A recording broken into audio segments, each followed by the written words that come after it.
स्वागत है आपका न्यूज़ क्यूज इंडिया में। तो आइए शुरुआत करते हैं आज की हेडलाइन से। भारत सरकार ने नई दिल्ली में पाकिस्तान के उच्च आयोग में कर्मचारियों की संख्या में 50% कमी करने का फैसला किया। विदेश मंत्रालय ने कल कहा कि उच्च आयोग में काम करने वाले पाकिस्तानी अधिकारियों का व्यवहार वियना संधि और दोनों देशों के बीच राजनयिक तथा अन्य अधिकारियों के व्यवहार के तौर तरीकों के अनुसार नहीं है। इसके विपरीत पाकिस्तान सीमा पार से हिंसा और आतंकवाद को समर्थन देने की नीति पर अमल कर रहा है।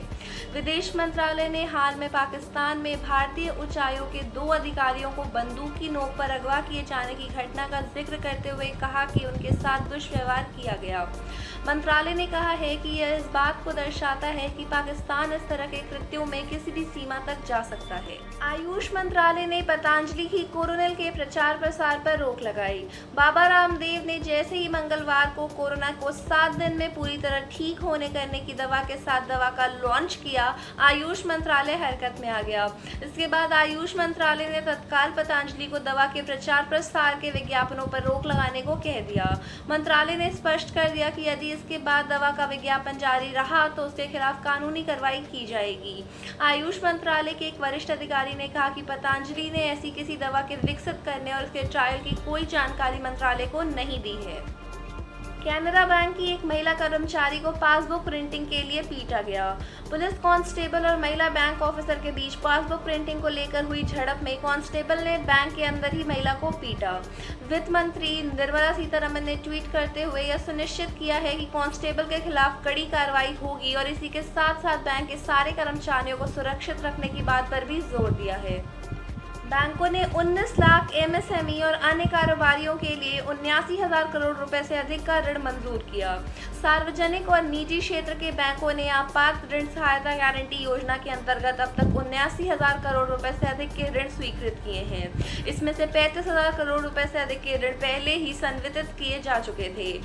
केंद्र सरकार ने कोविड-19 आपदा के दौर में सूक्ष्म, लघु और मध्यम उद्यमों की संचालन संबंधी आवश्यकताओं को ध्यान में रखते हुए उन्हें 3 लाख करोड़ रुपए तक की अतिरिक्त ऋण राशि उपलब्ध कराने के लिए इस योजना की शुरुआत की थी। एम्स और आईआईटी द्वारा विकसित वेंटिलेटर प्राणवायु परीक्षण में सफल, कीमत सिर्फ 25,000 रुपए। ऋषिकेश एम्स की विश्व स्तरीय एडवांस सिमुलेशन लैब में विशेषज्ञों की निगरानी में किए गए परीक्षण के बाद मेडिकल एवं तकनीकी की दृष्टि से इस पोर्टेबल वेंटिलेटर सिस्टम को सफल करार दिया गया है।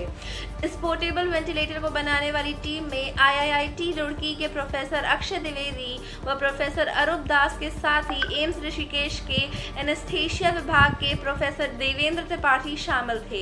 ऋषिकेश एम्स के निदेशक पद्मश्री प्रोफेसर रविकांत ने कहा कि यह वेंटिलेटर ऐसे आपातकाल के समय विकसित किया गया है जब कोविड-19 जैसी वैश्विक महामारी का दौर चल रहा है। सरकारी कोविड अस्पतालों में मेड इन इंडिया वेंटिलेटर की आपूर्ति के लिए पीएम केयर फंड से 2,000 करोड़ रुपए आवंटित किए गए। सभी राज्यों और केंद्र शासित प्रदेशों में सरकारी कोविड-19 अस्पतालों को 50,000 मेड इन इंडिया वेंटिलेटर की आपूर्ति के लिए पीएम केयर फंड से 2,000 करोड़ रुपए आवंटित किए गए हैं। 50,000 वेंटिलेटर में से 30,000 वेंटिलेटर भारत इलेक्ट्रॉनिक्स लिमिटेड द्वारा निर्मित किए जा रहे हैं। अब तक 2,923 वेंटिलेटर का निर्माण किया गया है और में से 1,340 वेंटिलेटर राज्यों और केंद्र शासित प्रदेशों में पहुंचा दिए गए हैं। मानव संसाधन विकास मंत्री ने भारत के युवाओं को कोविड महामारी से निपटने के लिए युक्ति नाम के पोर्टल के दूसरे चरण का शुभारंभ किया। मानव संसाधन विकास मंत्री रमेश पोखरियाल निशंक ने भारत के युवाओं को कोविड महामारी से निपटने के लिए जागरूक बनाने और उससे संबंधित टेक्नोलॉजी और नवाचार की जानकारी देने के लिए युक्ति नाम के पोर्टल के दूसरे चरण का शुभारंभ किया। इस अवसर पर अपने भाषण में पोखरियाल ने कहा कि युक्ति के दूसरे चरण में मानव संसाधन विकास मंत्रालय द्वारा पहले चरण में की गई पहल को कोविड-19 के उपचार के लिए और बढ़ाया जाएगा। विदेश मंत्री जयशंकर ने कहा कि अंतर्राष्ट्रीय कानून का सम्मान टिकाऊ विश्व व्यवस्था कायम करने का एकमात्र तरीका। कल रूस, भारत और चीन के विदेश मंत्रियों के त्रिपक्षीय वर्चुअल सम्मेलन में अपनी प्रारंभिक भाषण में विदेश मंत्री ने यह बात कही। उन्होंने कहा कि इस विशेष सम्मेलन से अंतर्राष्ट्रीय संबंधों के क्षेत्र में इस समय की कसौटी पर खरे उतरे हमारे सिद्धांतों की फिर से पुष्टि होती है। विदेश मंत्री ने कहा कि दुनिया के प्रमुख देशों को समूचे विश्व के लिए मिसाल पेश करनी चाहिए।